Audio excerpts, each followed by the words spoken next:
Representation of vectors. इसको हम हिंदी में कहते हैं सदिशों का निरूपण।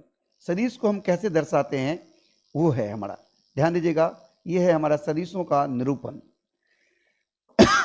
ये क्या है हमारा, इसको हिंदी में कहेंगे, हिंदी में सदिशों का निरूपण।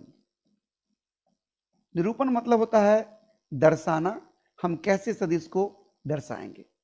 तो ध्यान दीजिएगा, हम लोग वेक्टर को जनरली तीर के द्वारा दिखाते हैं। वेक्टर को कैसे दिखाते हैं, तीर के द्वारा। ध्यान दीजिएगा, vectors are represented by an arrow. Vectors are represented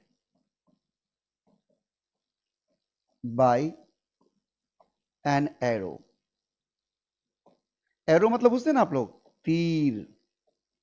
vector को किसके द्वारा दिखाते हैं हम लोग, तीर के द्वारा दिखाते हैं। Vectors are represented by an arrow. आप लोगों को समझ में अच्छे से आ रहा है? जरा एक बार कमेंट करके बता दो भाई, कौन कौन लोग जुड़े हो, कैसा लग रहा है। ठीक है, जब आप रुक कर टिक कर पढ़ेंगे तब फायदा होगा, जब आप जुड़ेंगे और तुरंत डिस्कनेक्ट हो जाएंगे तो फायदा क्या होगा। चलिए, vectors are represented by an arrow. Vector को हम तीर के द्वारा दिखाते हैं। देखिए गौर से, यहां पर हम एक वेक्टर बना रहे हैं, आप देखिए, ये देखिए, ये एक वेक्टर हुआ, देखिए एरो से, ये भी एक वेक्टर है, और देखिए ये भी एक वेक्टर है, ये भी एक वेक्टर है। इसको सीधा खींचेंगे,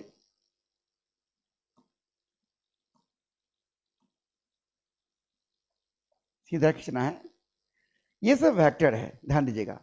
लेकिन आप एक चीज गौर करिए, ये भी एक वेक्टर है, यानी वेक्टर को हम तीर द्वारा दिखाते हैं। अब सवाल उठता है कि वेक्टर के पास क्या होता है। तो ये जो तीर है, देखिए सबकी लंबाई अलग अलग है, इसमें तीर इधर है, इसमें तीर इधर है, इसमें तीर इधर है, इसमें तीर इधर है, इसमें तीर इधर है। तो वेक्टर के पास मुख्य रूप से, ऐसे तो तीन चीज होते हैं, लेकिन मुख्य रूप से दो काम की चीज होते हैं। ध्यान से देखिएगा, ये जो हिस्सा दिख रहे हैं इसे हम कहते हैं हेड, इसे कहते हैं हम हेड। क्या कहते हैं इसको, हेड, HEAD, हेड। हेड मतलब सिर, हेड मतलब सिर, बुझते ना, सर।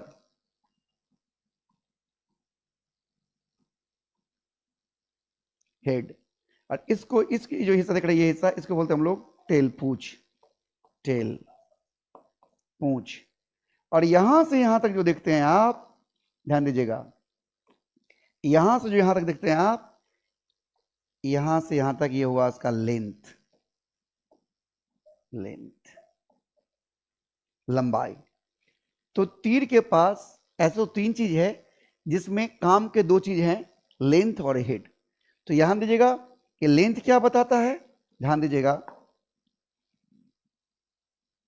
लेंथ ऑफ एरो, तीर की जो लंबाई है, denotes, denotes direction, sorry, magnitude of vector. वो बताता है हमें वेक्टर का magnitude, denotes magnitude of vectors. ध्यान दीजिएगा, लेंथ जो है, लेंथ वो क्या बताता है, लेंथ ऑफ एरो, तीर की लंबाई, डिनोट करता है मैग्नीट्यूड ऑफ वेक्टर्स, वेक्टर के मैग्नीट्यूड को।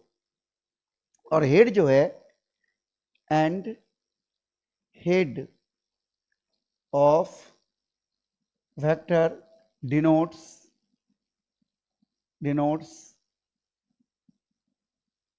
Direction of vector. ध्यान दीजिएगा, जैसे यहां देखिए आप, जैसे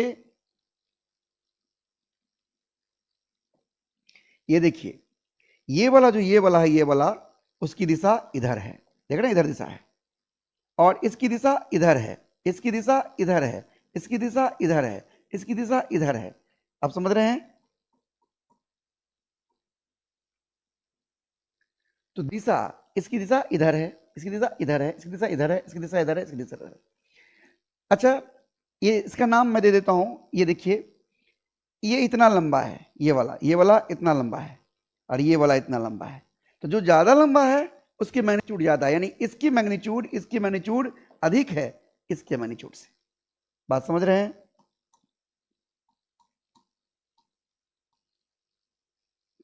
लेंथ ज्यादा होगा, लंबा ज्यादा होगा, तो मैग्नीट्यूड ज्यादा होगा।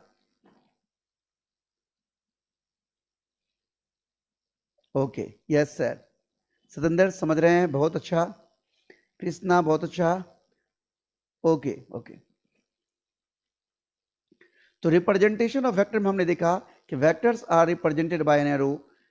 वेक्टर को हम तीर के द्वारा दर्शाते हैं, और तीर की लंबाई जो है वो वेक्टर के मैग्नीट्यूड को बताता है, दर्शाता है। ओके, अब हम देखेंगे कि वेक्टर का नाम कैसे लिखते हैं, यानी नेम ऑफ ए वेक्टर। तो यहां देखिए ध्यान से, वेक्टर का जो नाम है वो हम कैसे लिखते हैं, ध्यान दीजिएगा। नेम ऑफ अ वेक्टर, ध्यान दीजिएगा, name of A vector can be written by following, निम्नलिखित, following 3 ways। किसी वेक्टर का नाम हम निम्नलिखित 3 तरीके से लिख सकते हैं। वेक्टर का नाम हम कितने तरीके से लिख सकते हैं? 3 तरीके से लिख सकते हैं। वेक्टर का नाम हम कितने तरीके से लिख सकते हैं? 3 तरीके से लिख सकते हैं। कौन कौन तरीका, वो ध्यान दीजिएगा जरा। एक तरीका हमारा है, पहला तरीका है हमारा putting an arrow over a letter, किसी अक्षर के ऊपर तीर का निशान डालकर। ओके,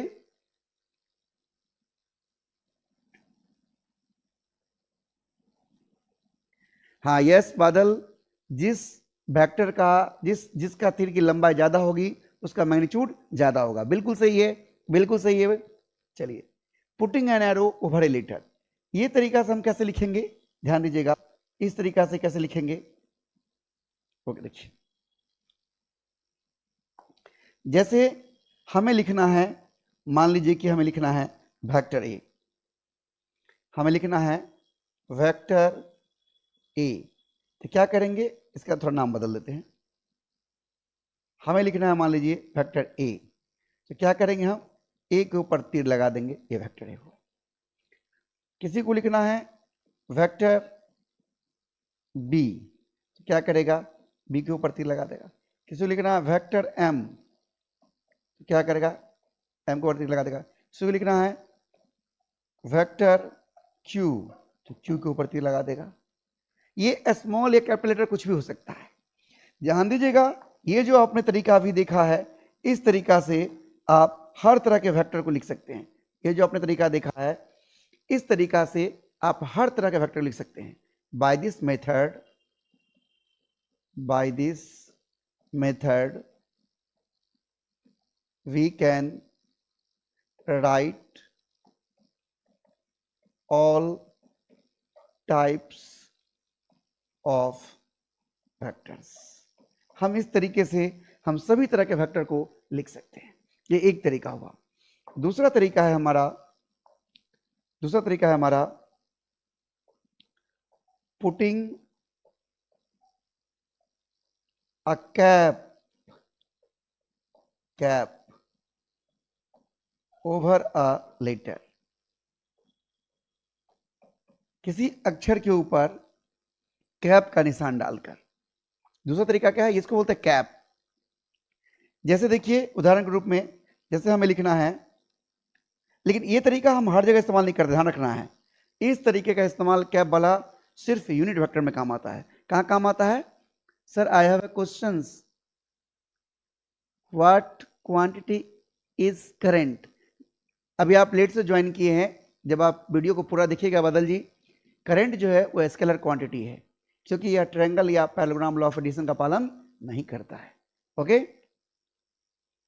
चलिए, तो यहां मैं बात कर रहा था कि यह मेथड जो है, this method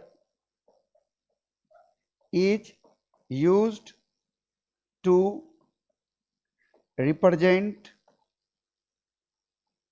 only unit vectors. ये तरीका सिर्फ और सिर्फ यूनिट वेक्टर को दर्शाने में काम आता है। उदाहरण देखिए, एग्जाम्पल देखिए, जैसे हमें लिखना है यूनिट वेक्टर ए, हम क्या करेंगे, ए के ऊपर कैप लगा देंगे। जो ही लोग कैप लगा हुआ देखेगा, लोग समझ जाएगा कि ये यूनिट वेक्टर है। किसी को लिखना है, मान लीजिए यूनिट वेक्टर एन, तो क्या करेगा, एन के ऊपर कैप लगा देगा। ध्यान रखना है, ये कैप वाला तरीका से आप हर तरह के वेक्टर को नहीं लिख सकते हैं। इस तरीका से आप सिर्फ और सिर्फ यूनिट वेक्टर को लिख सकते हैं, रिप्रेजेंट कर सकते हैं। ओके, आगे बढ़ते हैं। तीसरा और एक और तरीका है जिसे हम कहते हैं, नया पेज ऐड कर लेते हैं। तीसरा तरीका हमारा है, तीसरा तरीका ये है हमारा, ध्यान दीजिएगा, बाय बोल्ड फेसिंग लेटर। मोटा फेस बनाकर अक्षर का, बाय बोल्ड फेसिंग लेटर, मोटा फेस बनाकर, ये टी है, समझ रहे हैं ना, ये हमारा टी है, बोल्ड फेसिंग लेटर, अक्षर का मोटा फेस बनाकर। ये तरीका जो है, एक ओल्ड मेथड कह सकते हैं आप, किताबों के छपाई में आसान है। आप अगर कंप्यूटर पर कभी टाइपिंग किए होंगे तो देखते होंगे कि ऐसे माउस से सिलेक्ट कर दीजिए, बोल्ड को क्लिक कर दीजिए, बोल्ड हो जाता है। तो किताब में वेक्टर को दिखाने में ये आसान तरीका है, पर हम लोगों के लिखने के लिए आसान तरीका नहीं है। तो ये हम ऐसे बात करेंगे कि यह एक ओल्ड मेथड है, this is an old method, एक पुराना तरीका है। ठीक है, इसमें क्या कैसे लिखते हैं हम लोग, इसमें उदाहरण देखिए कैसे लिखते हैं। जैसे हमें लिखना है वेक्टर ए, क्या करेंगे हम, ए को मोटा करेंगे, हम ए को मोटा करेंगे। देखिए इसमें समय लगता है, देखिए ए को मोटा करेंगे, हमने ए को मोटा कर दिया है। अब लोग देखिएगा, समझ जाएगा, चाहिए ए जो है वो एक वेक्टर है। देखिए, तो ऐसे लिखने में समय लगता है। अगर आप पेन से बार बार कॉपी पर लिखेंगे, कॉपी भी डैमेज हो जाएगा। जैसे लिखना है हमें वेक्टर बी, तो क्या करेंगे, हम बी को मोटा कर देंगे।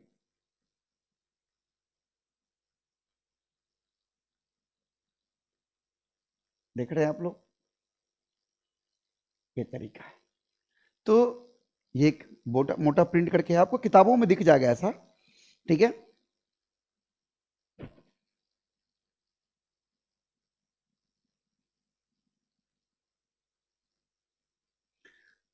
चलिए अब हम आगे बढ़ते हैं।